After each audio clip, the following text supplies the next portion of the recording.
Kalau beli kendaraan, enakan yang baru atau yang second ya? Yuk kita cek.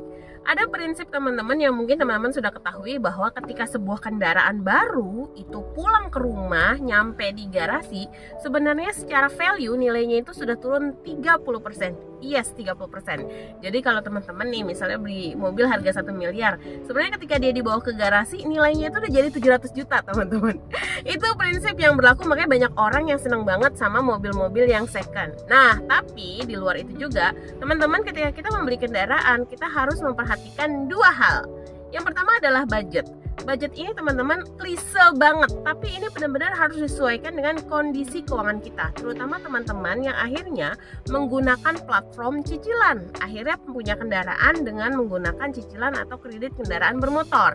Nah, ini harus diperhatikan. Kenapa? Karena pada dasarnya cicilan kita total itu tidak boleh lebih dari 30-35% dari total pemasukan.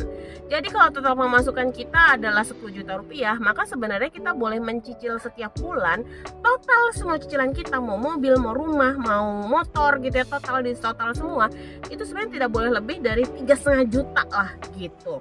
Jadi ini yang pertama kali harus teman-teman pikirkan, jangan sampai punya kendaraan tapi akhirnya kita nggak punya uang untuk hidup sehari-hari dengan proper atau dengan layak, atau bahkan harus berhutang lagi gitu ya.